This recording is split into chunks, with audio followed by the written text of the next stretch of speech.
Hey everybody, welcome back to another episode of Random Chatter. This is episode number 367, our review show. I got the normal cast of characters with me here tonight. I'm your host, Lou, and with me I've got Tim and Eric.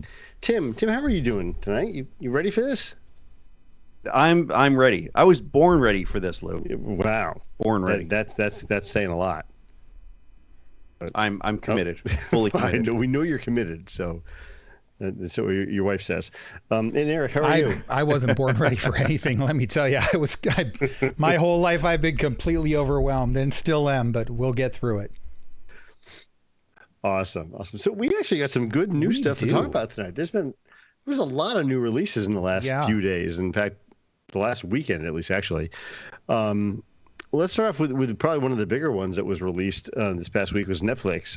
They did the live action Cowboy Bebop, which is not a reimagining, but a live action imagining of the anime. I don't have much history with the anime itself. Have either one of you guys watched the anime that led up to this? Yes, I started last week. So you're old hat with this. I've never really gotten into anime. The only anime I've watched, so when I was a lot younger, I saw Akira and was completely confused by it. And I think Ghost in the Shell. Akira is a good anime. I need to watch it again. I literally haven't watched it since I was like, very good. 14 years old or something. Like it was a long time ago. The anime for Ghost in the Shell is far better than the movie. Yeah, that doesn't surprise me. But as far as recent anime, like what I count as actually having seen anime, I've seen Sword Art Online, and it was good. I enjoyed it a lot. And I've seen some of the Netflix exclusive stuff like the Voltron reimagining, which was okay. And I watched Voltron as a kid too, I guess. So that counts, right? Mm-hmm. Totally. And what was that other show? But it's funny because you mentioned Voltron, and I enjoyed Voltron as a kid too. But I don't consider that as anime as a lot of the anime is. It's different. Yeah. It's a different style. Yeah, to it. but I mean that and Robotech and what was the other one with the they were very bird popular Western anime things. Mm-hmm. I forget what the name of it was, but anyway, yeah. I mean they still count. But so Cowboy Bebop, the anime came out I think around 98 or so, and it was translated into English. It hit the US around 2001, I think. There were only 26 episodes. I'm on episode 9 or 10, I think. It's like anime in general is not my thing, but this is okay. I'm liking it. And I think the live action is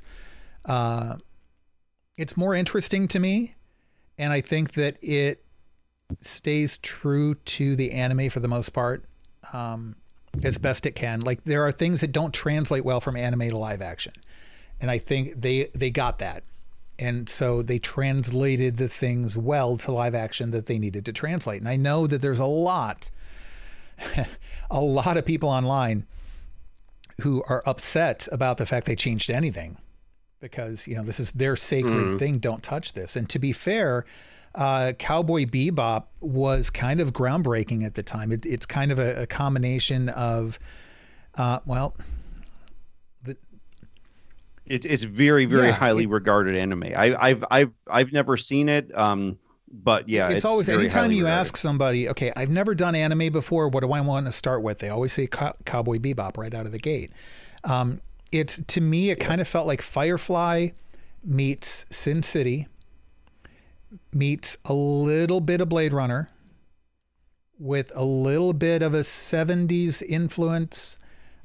Definitely like 1950s jazz, big time. Like that's a heavy influence. There's always jazz music going through it. Well, not always jazz, sometimes rock and sometimes even classical, but it's, the opening for Archer, that kind of animated thing. So they have a similar sort of thing here. In fact, I think Archer probably got theirs from Cowboy Bebop, honestly. Great. Now the Archer song is going through my head. So imagine that style. This whole episode is screwed because that's more what's jazzy, in my head now. And then it goes throughout the vast majority of the episode. Like it's got that kind of vibe to it. And then a little bit of film noir too. It's just, I need to watch this then. Fascinating. And again, these are a lot of genres that I like. Anime, and a little bit of cyberpunk too. Actually, I didn't throw that in there. Definitely some cyberpunk. Yeah, I like the anime. Stuff, really, if there's any anime I'm going to end up liking, it's going to be this. And so far, like some of the stories are meh, and then some of the stories are great, and I'm enjoying it. But I think the live action one to me feels, I don't want to say more grown up because that diminishes the anime, and that's not fair. I want to say maybe it's more serious. It takes itself a little bit more seriously than the anime does, but even then, it doesn't take itself that seriously. I'm on episode 5 of the live action series. There are 10 episodes so far. It looks like they're getting a season 2. Okay. The Rotten Tomato scores are about 50%. From what I can tell, most of it is just the haters who are like, this should have never been done in the first place. You know, don't touch my toys. The original are probably not going to like this. Yeah. Purists. Yeah. So Lou, which I get. Yeah. No, I get it. So it's like half the Star Wars fan base is much. apparently commenting, right? Yeah. So okay. Lou, all right. That totally cleared up everything. Sadly, that's a good analogy so far, but I don't get it because I like the anime is really good and the live action show is really good. Like I like them both. Probably the live action a little bit more, though. There's more content in the anime, but the first 5 episodes I've seen, I really like, and I love the freaking corgi. Oh my gosh! But Lou, how much have you seen? Just the first episode. Okay. I have no experience with the anime at all. So I know the name, I know kind of the gist of what it's about, and that's it. So going into this, I'm, fresh and clean slate as far as what I know about Cowboy Bebop. No preconceived notions. Yep. And I've been very happy with that first episode. I thought it was a great intro to the series. It's, it's introducing characters, introducing who the people are. Although I will say this, after the whole Rust movie shooting thing, I see this. I'm like, boy, there's a lot of gunfire here, and I'm like, okay, it brings it to a different. Don't rewatch John Wick. I like. I know, but I like gunfights in shows, but sure, it brings it to a whole different aspect for me now after that whole thing of what we've heard about what's going on from that investigation. Now it's like, wow. But no, I mean, great action. I mean, John Cho does a great job in the main role. I mean, I've liked him as an actor and other stuff he's done, so it was a nice thing for this. But John Cho plays the lead. Spike Spiegel. Mustafa Shakir plays Jet Black. Daniela Pineda plays Faye, and does a good job of it. So I got to watch all of this. So let me say this. Right. And it just came out a couple of days ago. I forced myself to stop watching it because there's only 10 episodes. And I'm like, I don't want to blow through it all at once. I want to spread it out. So I liked it so much that I had to stop myself from watching more of it intentionally so that I will have more later, because otherwise I'll run out of it. And then I'd be sad. Like I'm liking it that much. I think it's that good. The first episode is pretty close to the first episode of the anime, Lou. Yeah, not frame for frame. They definitely changed some things around, but it's one of those things where they hit all the milestones. Okay. There is a character, I've had it spoiled for me because I kind of looked it up online a little bit because I'm like, why is this character not in it? There's a character who joins. No, you looked up something online about a show you're watching? Me, I would spoilers. never have imagined that, Eric. So there's a character who doesn't show up until the very end of season 1, who shows up later in the anime and joins the team, who I just got introduced to them today in the anime, and I'm like, oh my gosh, this character is annoying. So I watched a YouTube clip of their introduction later in the live action series, and it's remember what I said a minute ago about some things in anime you can't translate to live action? Same thing with novels and stuff, right? Oh yeah. This character should never have been translated out of anime into live action, and certainly not in this way. It is a very accurate translation and should not be. Like, they really needed to change this, and they didn't. I think maybe they even went further, and I've never wanted to take a baseball bat to an anime character more Wow. in my life than I do to this character. So I don't know. I've got my fingers crossed that if we get a season 2, you know, it's going to be okay. But I'm loving this series so far. It's the perfect blend of all of these things, of kind of the jazzy secret agent style stuff and the cyberpunk, and you've got the cultural mishmash of things that you would have in Firefly, along with the kind of the rundown feel of things. When you get into the urban environments, it's very much Blade Runner. When you get into the rural environments, it's very much Firefly. The spaceship stuff, things kind of falling apart, it's very much kind of that Star Wars type of thing. And you know, they're bounty hunters, so there's that kind of thing too. It's the perfect blend.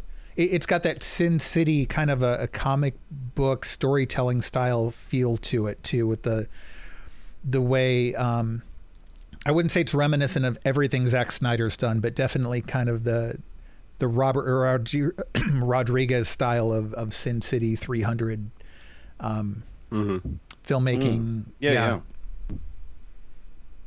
Okay. Cool. I'm in. Yeah, no, I'm looking forward to watching the rest of this. I'm worried I'm overhyping it. It's not for everybody. Listen, it's very much based on the anime, which is super stylistic. If you're not into stylistic stuff, might not be your gig. I'm actually going to leave the show now so I can go on. No, Tim.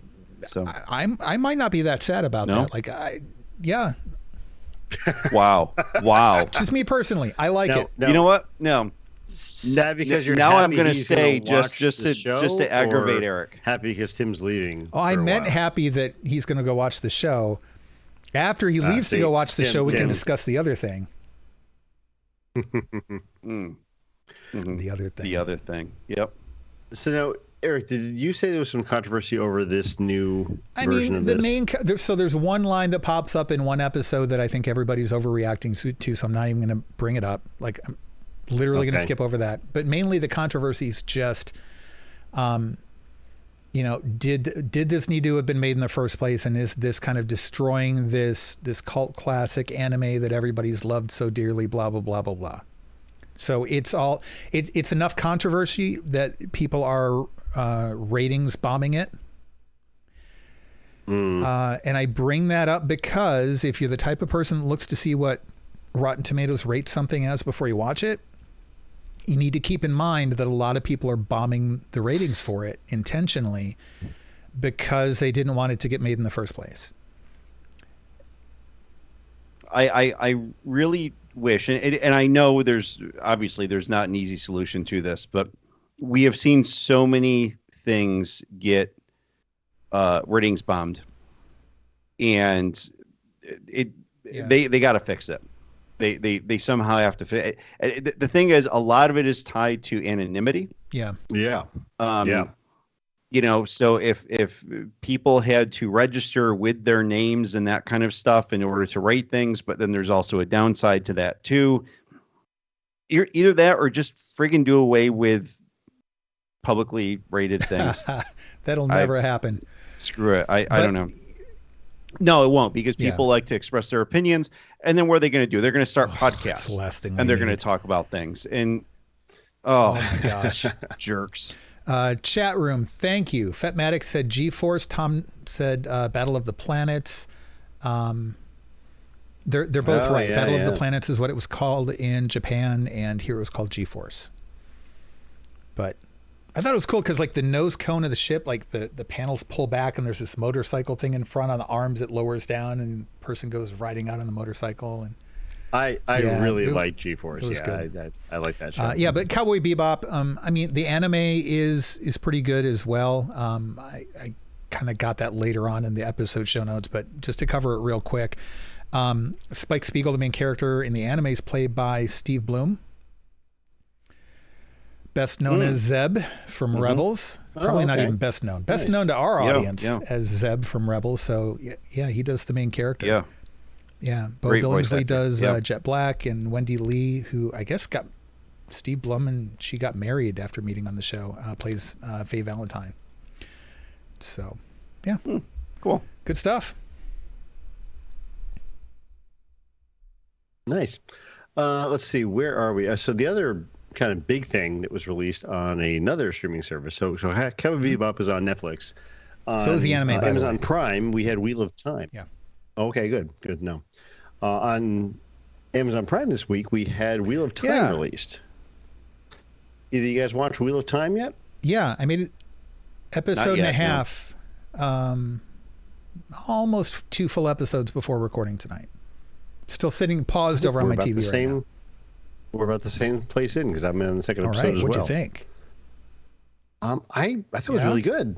I mean, it's building a world that we know nothing about, so it's kind of starting from scratch. But it feels epic. It's got that Lord of the Rings type feel to it. That's building something bigger than it really is. I think it sucks because it's building a world. Have either of you guys read the books? Wow. Like exactly what you just said, which is why I don't like it. Yeah. What? But you got no. Have either of you read the books? No. And after this, no. Okay. Not going to happen. My stepson has. Wow. And kind of warming up to this. So I'm interested to see what he thinks. I mean, pretty much across the board, it can be really disappointing to really love something that is in book form and then watch the movie and you're like, holy crap, they just condensed down. And like the Wheel of Time books are apparently like insanely lengthy. There's like 400 hours of reading. Oh God. And so it's condensed down to whatever they're putting on Prime, which is not that. And so they drop stories, they change stories, they drop characters. They'll take like 3 characters and merge them into one. Oh. They do all sorts of things to make stories make sense. I mean, we've seen all these. Have you read the books, Tim? We've also seen Ready Player. I have not. We've also seen Ready Player One, which we're not going to talk about. But I mean, there's a lot of license that has to get taken. So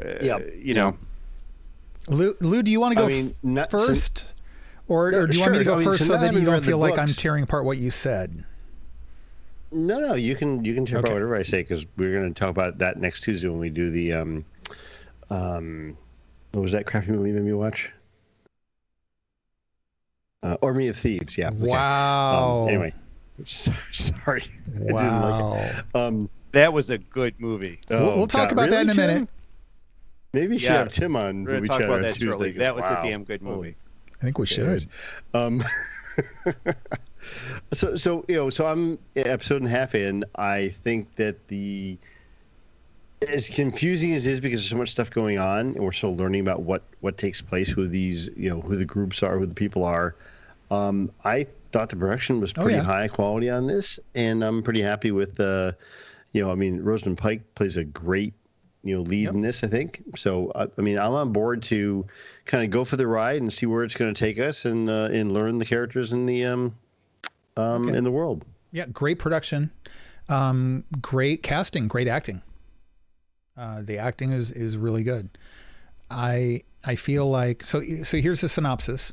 Long time ago, there was some like really powerful bad thing, and some really powerful good thing defeated it, and then nothing's happened for thousands of years, and now it looks like the really bad thing has come back, and so the really good thing has also magically come back in the form of the One, and so they're trying to find the One who can then defeat the bad thing. And in the meantime, there's lots of people talking about. Oh, good. Another chosen one story. Another chosen one story. The same chosen one story as all the others, pretty much. So there are places that are really important. And do you know why they're really important, Tim? Because the person doing all the exposition says they're really important. And then there's like powers and things that are mystical and mysterious. And we know that because the exposition lady says that they're mystical and mysterious. And it's called magic. Yes, Eric. But like The Witcher handled it really well and made me interested in what was going on.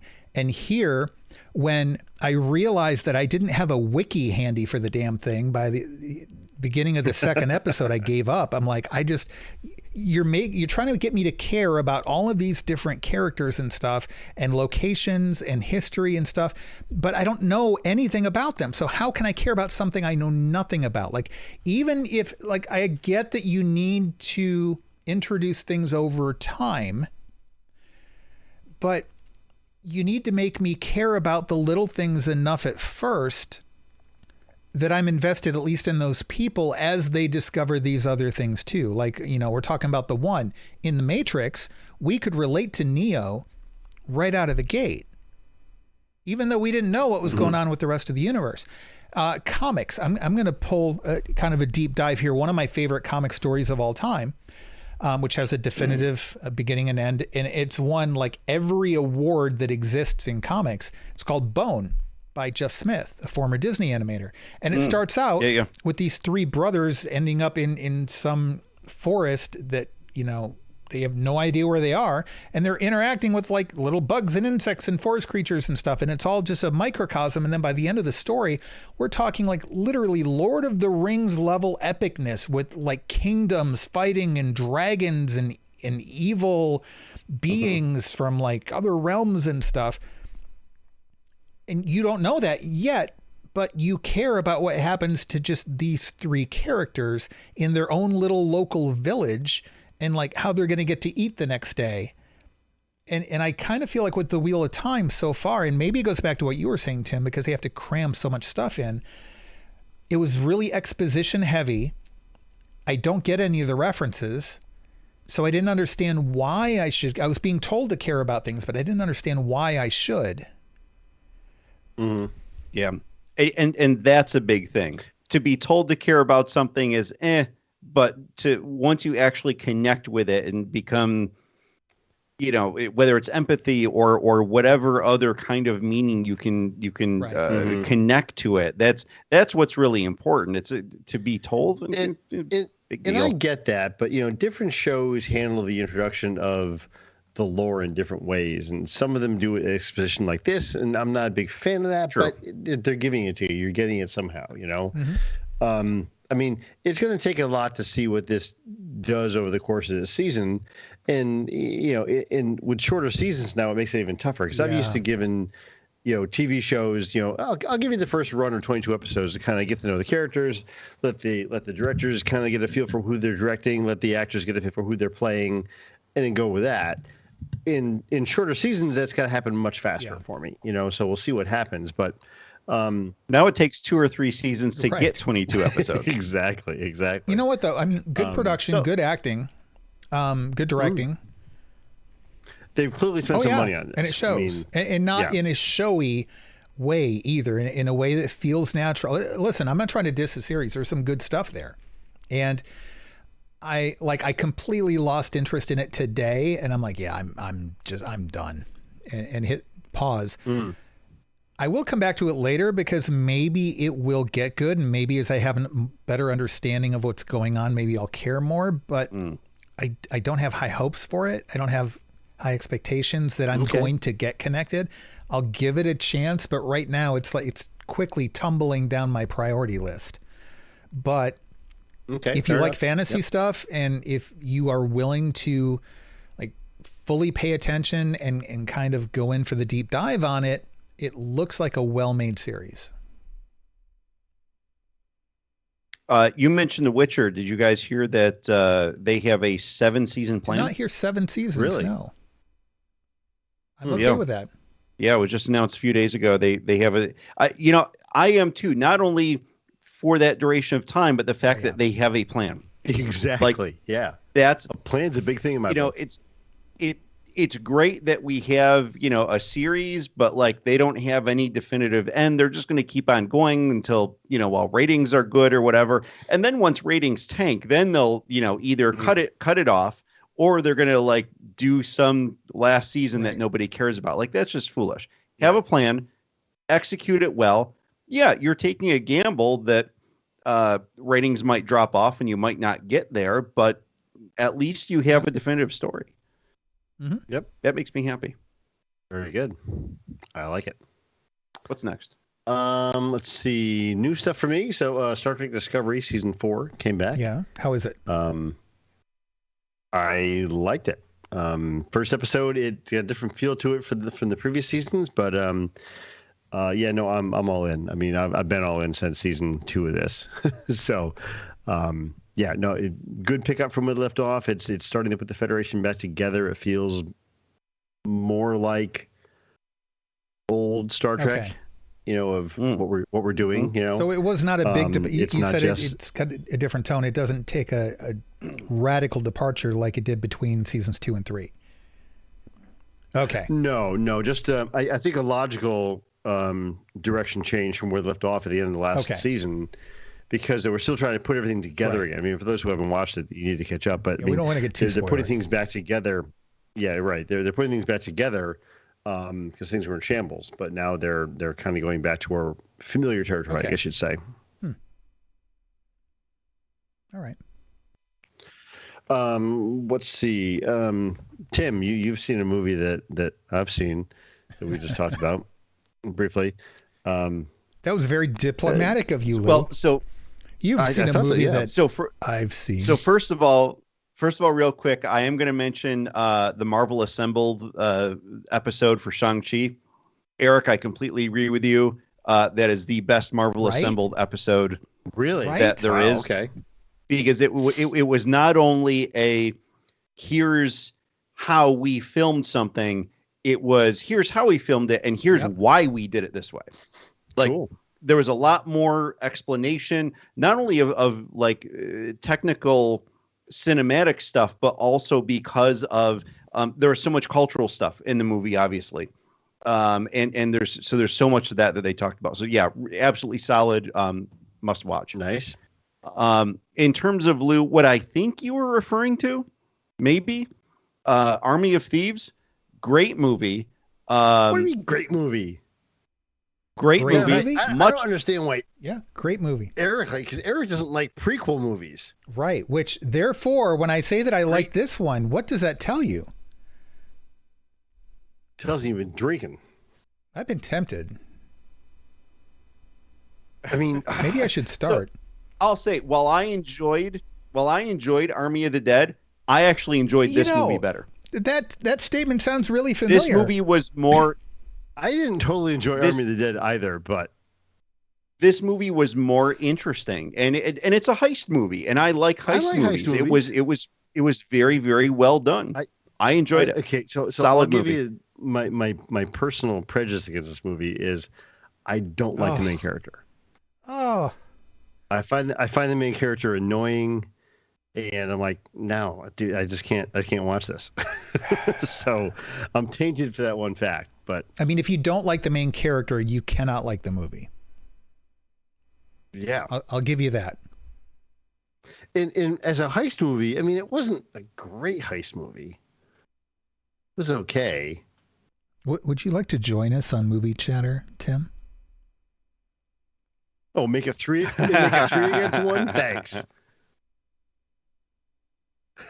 I don't even think I have to.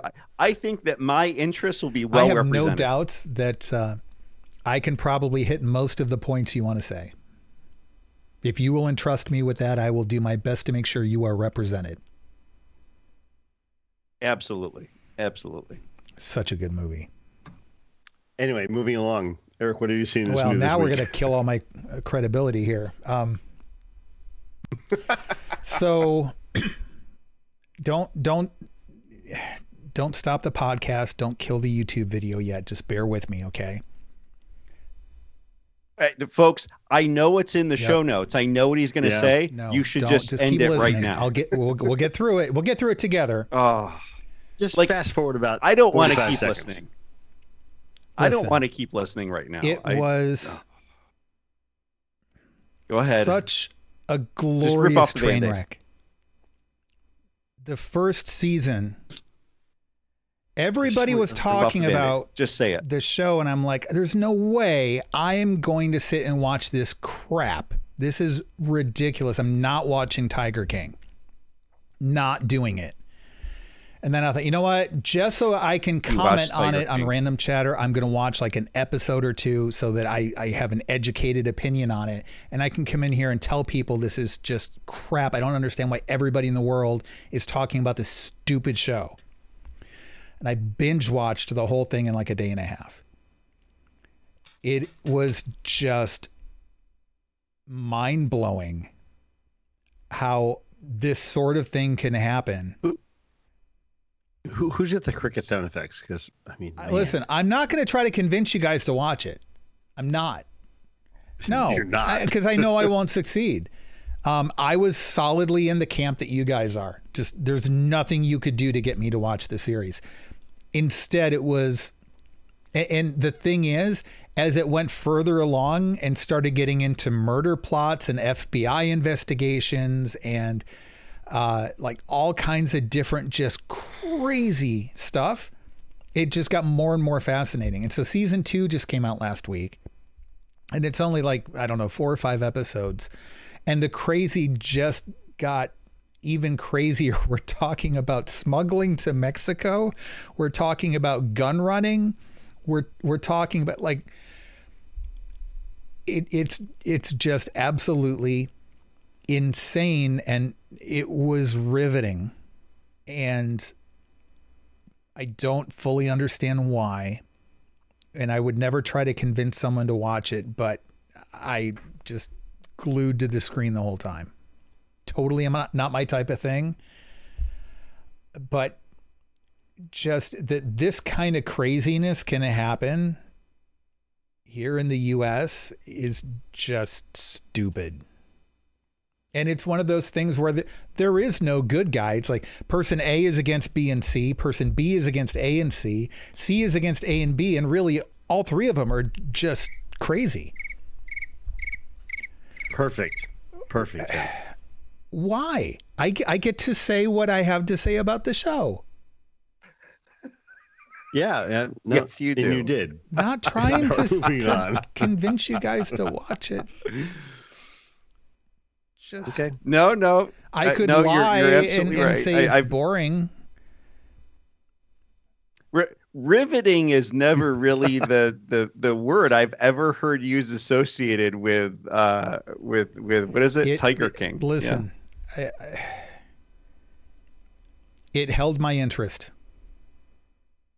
Okay. I'm not saying it was good. Fair. I mean, That's these fair. people are insane. It's good that one of them is locked up, and I hope they get to the rest of them, and it looks like they're about to. Because this second season all took place like within the last year. This is all like newly updated stuff. And yeah, I can't wait to season 3 when they're all in prison. Like these people are just crazy. And I don't know. I'll move on. Okay. For me, the past week or so, I had a lot of projects going on, so I've been watching more documentaries than I normally would, because I need something that's in the background where I don't have to care about a plot. I don't have to care about, stuff that, wait, what did they say? And now I'm lost with what's going on, so I got to back it up. I talked about the ZZ Top documentary last week on the show, I think. So this week, HBO has a series, I think it's called Music Box, and I covered the Woodstock stuff. I think it was last month. And so this week I watched Jagged, which is about Jagged Little Pill by Alanis Morissette. Still the top, I think it's the 12th top selling album of all time. Really? I think it's like the number 3 release by a female of all time. Like just crazy numbers, and just how it just came out of nowhere and became as insanely popular as it did was interesting. But then also having her today talk about the experiences of, trying to build a band and trying to tour, and when, Guns N' Roses comes to your band members and tells your band members, wow, we thought we partied hard, but you guys are crazy. And then she has to go get her band members in line and say, guys, what the hell are you doing? Like stuff like that. It was really interesting. It was a good documentary. If you're even casually a fan of any of her stuff, I would recommend it. It was good stuff. And I think that just got released on HBO Max. So. Yeah, I saw the ad for it at HBO Max. I think it is pretty new. I might give good. that a try. Like it definitely. I mean, when the album came out, I mean, like everybody else, I bought it. I think it got remastered recently too. Yeah.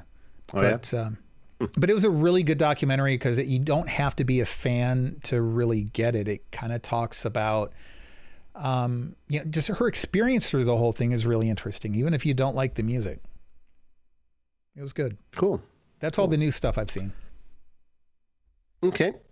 Let's see. New to us, but not new to everybody else, possibly. I just finished this most recent season of Superman and Lois.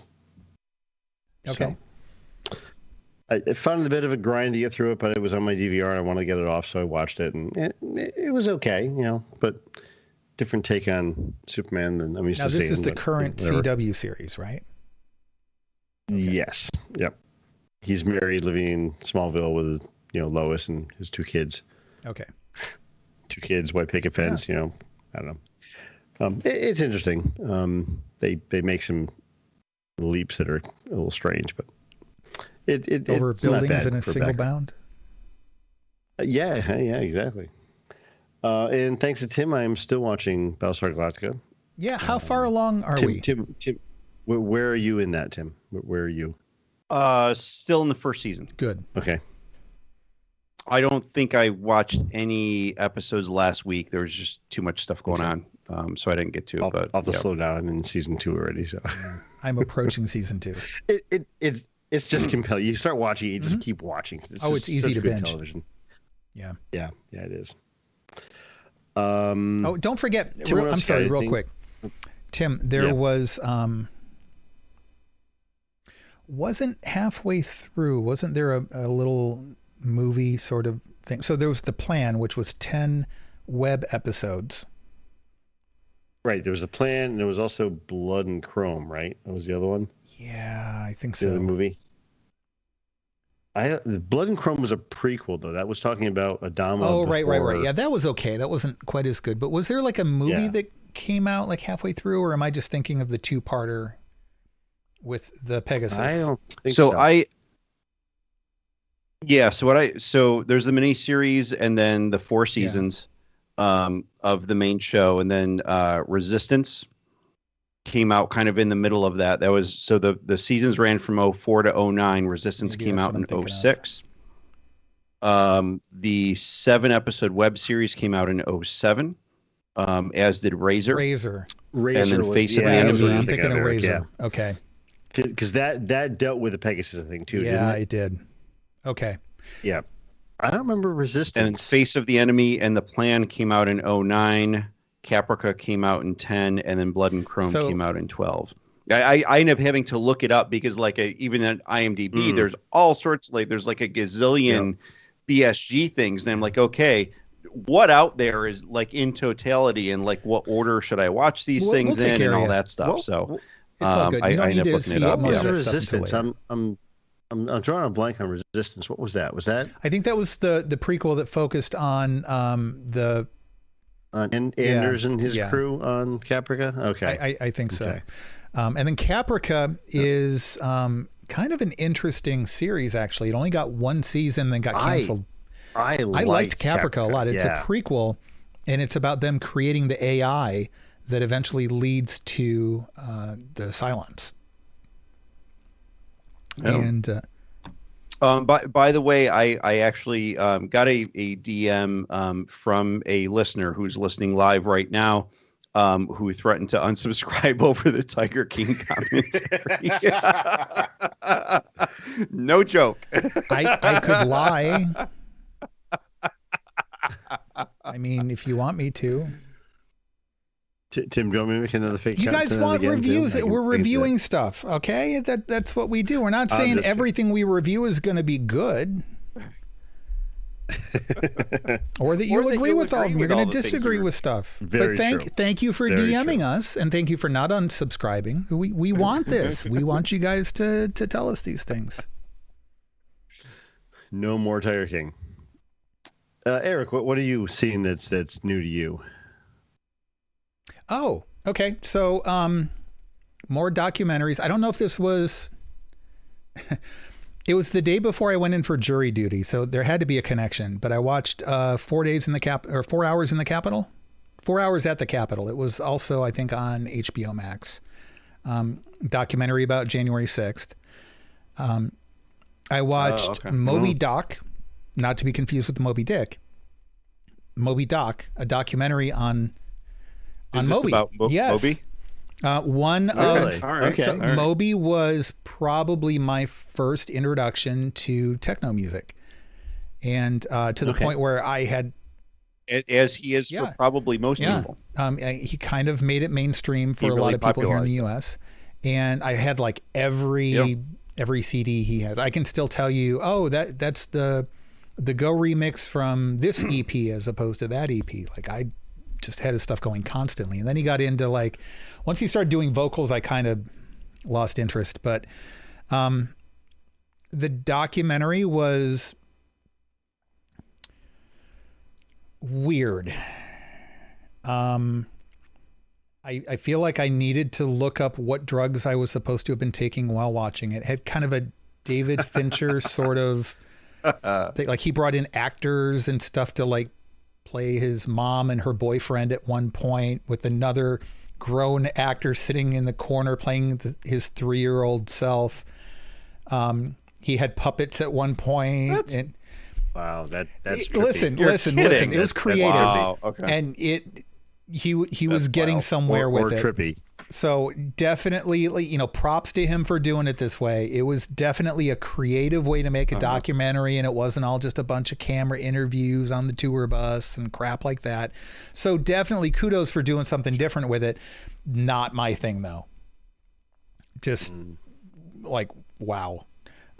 As a former fan of his, I'm still a fan of his older stuff. Like it was interesting, but I was like, this is not really what I wanted to get out of a lot of it. Okay. But, and then Netflix, this series has been around for a while, I guess. And I didn't know it, but Netflix just picked up season 6 of 60 Days In, which is where they have correctional facilities around the country that are dealing with corruption and stuff like that. And the sheriffs that are responsible for it bring in people to go undercover in the prisons to basically keep tabs on corrupted correctional officers, how people are getting the drugs in and out, how people are getting weapons, etc. And this is all documented as part of I don't want to say reality show, because there's no competition in it. There's nobody wins money. There's no, like, it's real. They're really in prison. There's real fights and real violence and stuff like that. And I guess, being former law enforcement, I've handled prisoners before and inmates.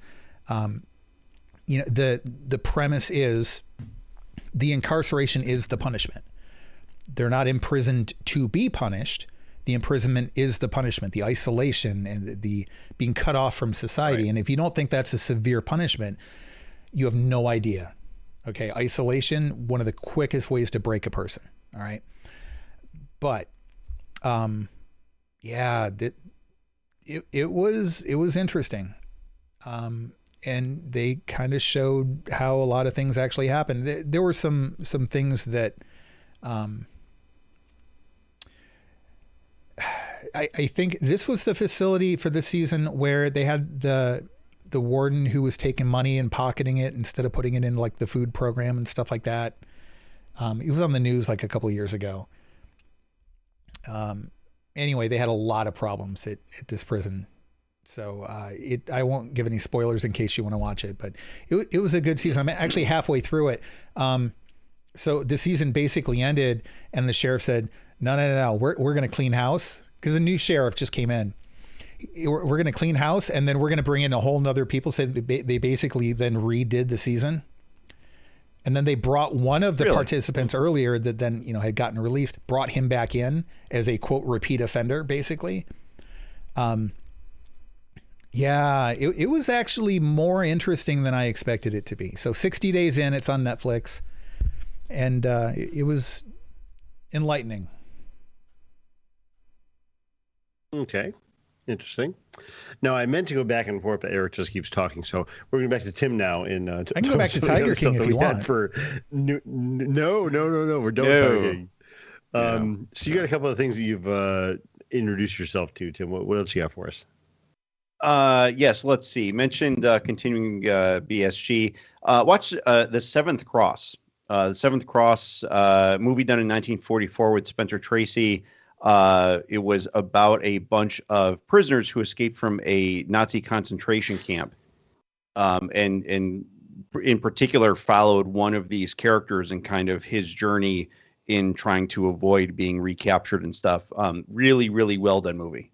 Thoroughly enjoyed it. So Seventh Cross, that was quite good.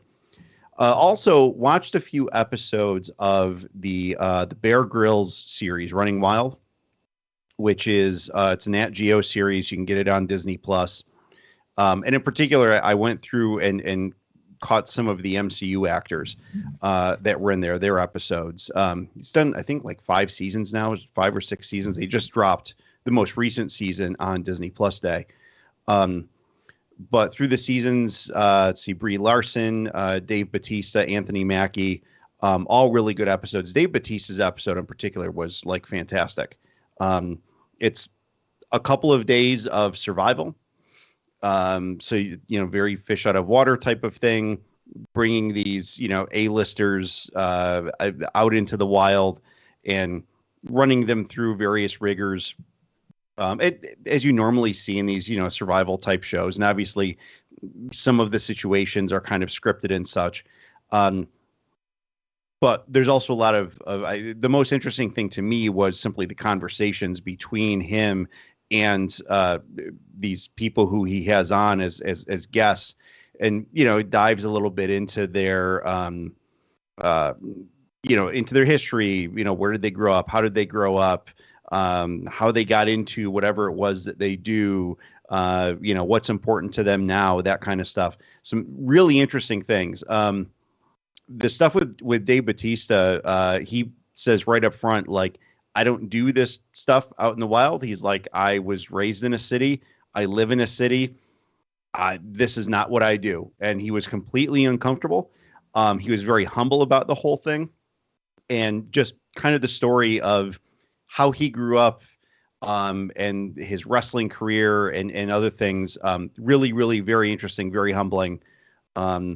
Good stuff. Worthwhile watching. And there's a ton of other good episodes with some great guests on it. So it's something I intend that, periodically I'll just kind of go back through and grab, whoever interests me and watch an episode or two. Yeah, there's no ongoing story there. You don't have to watch every episode. If you like the person he is on, great. I've seen a couple episodes of the show over the years, and it's interesting. They have a task, they have a mission they got to follow, and you get to learn more about the person along the way. So pretty cool stuff. Yeah. Let's see. Anything ongoing that we're watching that's still active right now? I, for one, have just finished the last episode of Foundation for season 1. Very good. I like the way it ended. It was a bit of a challenge, I think, to do this first season because the first book in the Foundation book is a collection of stories, not just one continuous story. So this doesn't do all the parts of the first book, so it's just focusing on the main 2 stories, I guess, in Foundation. But really enjoyed where they ended up with it. So you guys are both watching but not finished with season 1, right?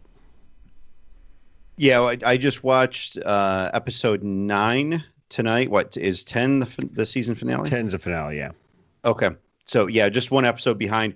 Quite honestly, 9 ended feeling like a season finale, like it was pretty big. So yeah. And I love the different storylines and how it jumps between them. And it's done so incredibly well. Great directing, great editing, great story, great everything. Throw some awards at it or something. Yeah, that's one of those things where they have spent a lot of money on this series. Oh yeah, they have. And it shows. I mean, great special effects. I think the set design, costumes, yeah. So the finale of season 1 was written by the showrunner, Debbie Goyer. Nice. So Okay. He kind of did the opening and the closing of the season. So, and if you haven't listened to it, Tim, do the podcast, the official podcast of the Foundation. Yeah, I need to. It's good stuff. He's got David Goyer on every episode talking about the episode they just aired, and also usually a writer from the writer's room on the podcast as well. Goyer's on each of the podcast episodes. Cool. I tell you what, he's one of those names where if there's a project that comes out and he's attached to it, automatically it should be on your radar. He's really good at what he does. Definitely. And darn people doing podcasts, man. I know. I kind of feel like all these professional podcasts are like taking. I know they're squeezing us out. We need to get professional about something. I know. Step off, people. Stay in your lane. This is our territory. We peed on it. I mean, there you go. I have, not that I've watched it yet, but I've downloaded and getting ready to watch the new season of Dexter. Okay. Dexter: The New Blood. I guess it's just a one season thing they're going to do based on the whole Dexter series. Animated. He's got like a laboratory and his sister runs around harassing him. No, not that. No. Yeah, different Dexter.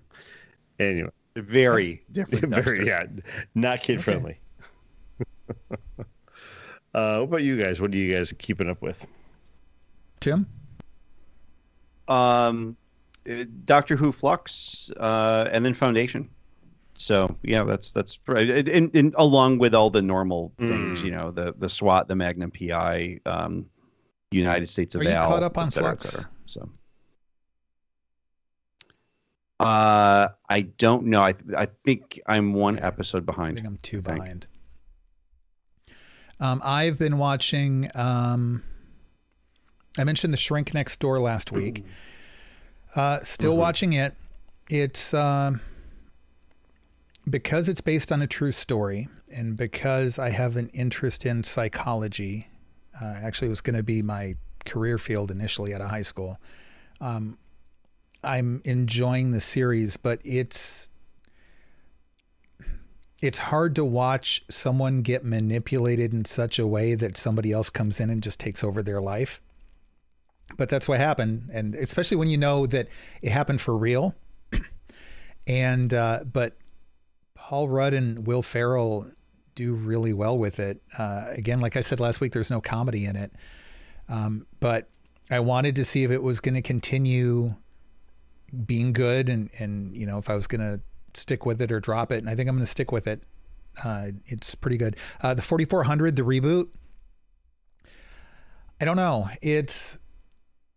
I was hoping it would ramp up a little bit by now, and it's not. Still getting good character development. How far in are you? Not much plot development yet. How far in are you? I'm current, so I think it's 4 episodes. 4 to 5 episodes, I think. Okay.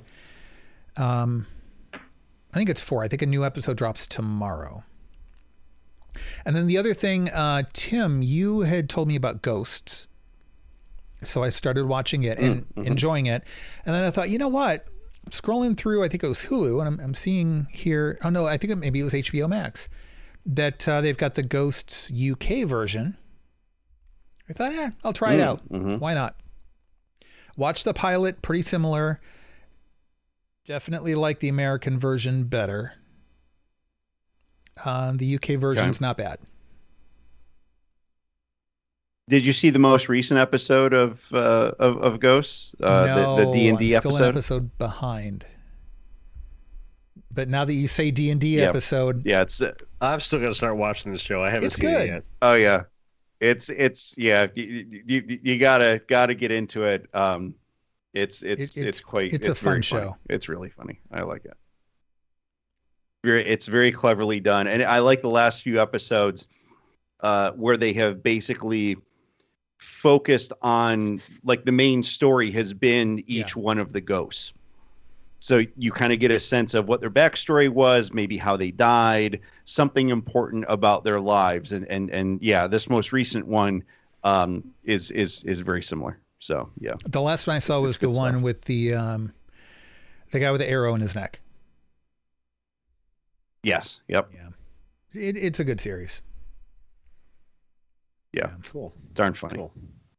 And then I'm sorry, Lou, because I should let people know. A couple of weeks ago, I said, you know what? Why don't we rotate around instead of somebody like spitting out all the stuff that they've watched in any of the given categories? Like we each pick one thing, we go around, make things more dynamic and stuff. And then the one who suggested this completely forgot this week. So that's okay. Yeah, you pulled an Eric. Okay. Good job, You Eric. pulled an That's what Eric. Lou was referring to a few minutes ago. Eric would shut up for a minute. Yeah, I'm sorry. That's okay, man. We're still here. We didn't leave you yet. Yet. Yeah. There's always that threat. Tuesday night might be a different story when we talk about Army of Thieves. But anyways, what else have you been catching up? Which was a good movie, It was a great Lou. movie, Lou. Anyway. It was. Eric, I see you've got a couple books in other media here as well. The Thrawn novel you have listed there. I forgot that came out. It was my pre-order. It's been downloaded to my phone, but I haven't started listening to it yet. Didn't get too far into it, but I mean, it's good so far. I feel like I've not started yet. I got my physical copy delivered yesterday. I think you it's have the it longest physically of his. there, It's Tim, like like within arm's 550 reach? pages. Tell me how many pages are in it, please. No, it's in another room. No, it's like it's gotta be more 550 than that. pages. It's I think his biggest. No, it's okay. Here's it's why 550. I expected believe it to his be biggest more novel. because the average audiobook, because that's kind of what Lou and I go by, is about 12 to 13 hours long. And the last Thrawn novel was long. It was like 15, 16 hours, I think. This one is 24 hours long. Really? Now, maybe, Wow. I don't know if they put like a preview of another novel at the end of it or something, or what's going on. 24 hours long, Lou. So remember how long I said last time it took me to get through the second novel? And it's a heavy listen because you're still trying to get your mind around the different characters and the names, and it's not the same Star Wars universe we're used to because it's a different part of the galaxy, right? And it makes sense that it takes more active listening to get through this, but I still feel like I need to go back and listen to the first two novels in the series just to get up to speed again, because it takes me a couple times especially on a new audiobook, to get all the details out into my head. So I'll say this. So Zahn did something pretty clever with the prologue and does a good last time on Thrawn. Does it in such a way that it fits the story, and it kind of brings you up to speed on at least what you need to know. And then you get right into some stuff going on that's interesting and easy to keep up with.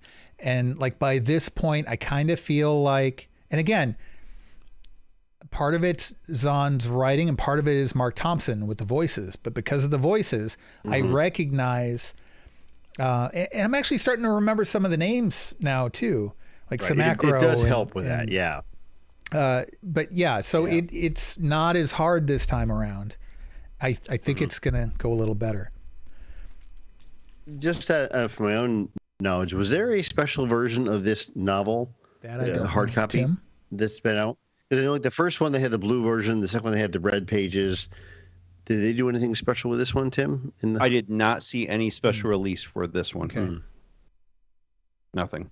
And I usually do note them. And yeah, this one I did not see anything special. Yeah. I mean, I will be buying a physical Dead Tree version of this because I want to have one for my collection, but physical Dead Tree. Yeah, next time this would definitely be a full tree worth of paper.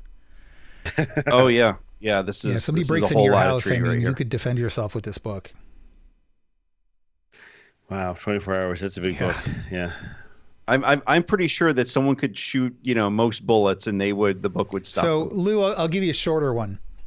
A while back, Okay. I picked up an anthology on Amazon. Audible. It's exclusive to Audible, and it's 5 short stories by 5 popular authors.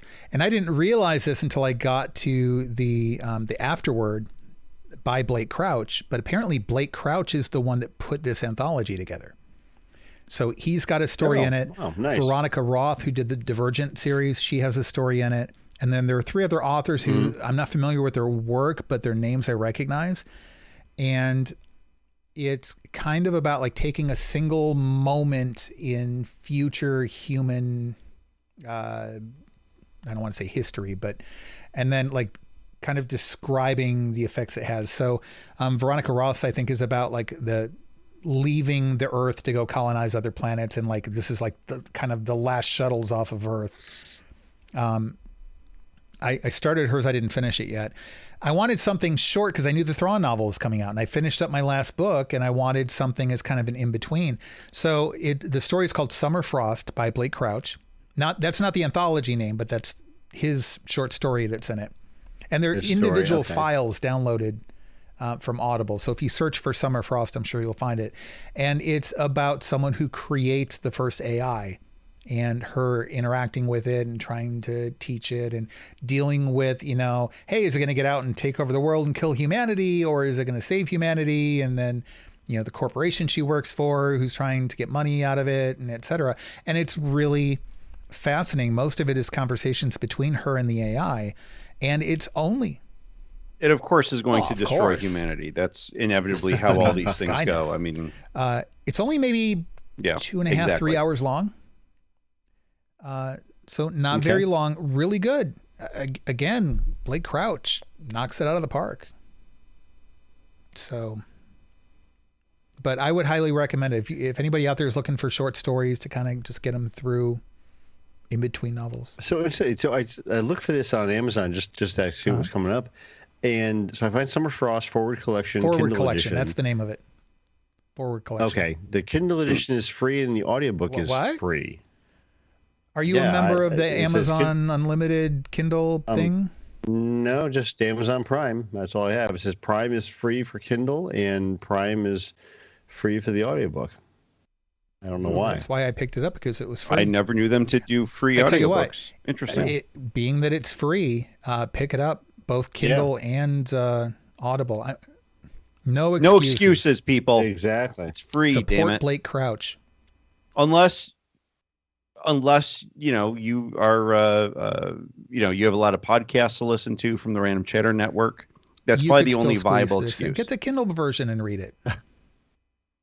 It's weird. It says Kindle version is $1.99. Prime is free.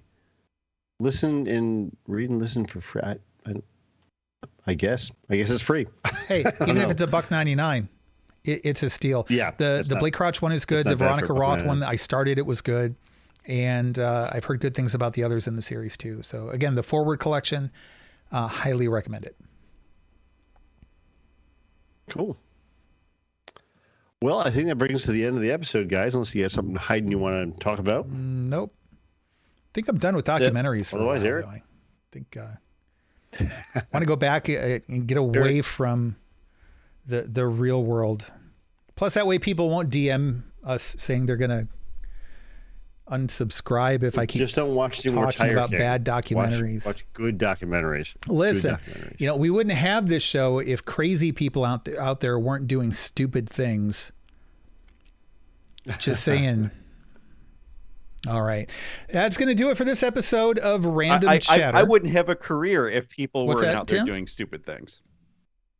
I wouldn't have a career if people weren't doing stupid things. No, because there's still natural disasters and.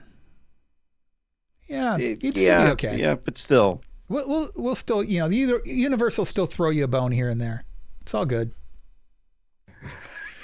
Just wait for this winter. So, speaking of seasonal stuff, this is Thanksgiving week coming up here in the U.S. I don't know. We haven't really discussed whether we're going to be doing a live episode next Sunday night. Stay tuned, and you can actually get more information on that in our Discord server. So if you go to randomchatter.com/Discord, that will give you a link to get into the Discord server, and we can discuss it there and let you guys know. Otherwise, we will be back, holidays pending, next Sunday night. We will be back Tuesday night with Movie Chatter to talk about the, quote, great heist movie that, in the words of the great philosopher Tim Riker, was a, quote, great movie called Army of Thieves. Lou will be there too. So that'll be Tuesday night, 8:30 p.m. Eastern time. And that's going to do it. Go to youtube.com/randomchatter and hit the subscribe and like button. Give us your comments down below. You don't have to mention Tiger King. We get it. You're not going to watch it, and that's fine. I don't expect you to. But we covered a lot of other stuff.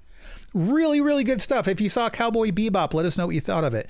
Let us know what you think of the Wheel of Time. Is it going to get better? Have you read the books? Do you like this version or not? Let us know. Throw your comments in down below and, give us a subscribe and like while you're there. That's going to do it. If we don't talk to you before then, enjoy your Thanksgiving holiday weekend here in the U.S. And if you're not in the U.S., enjoy your week anyway. We will be back soon. Until then, take care.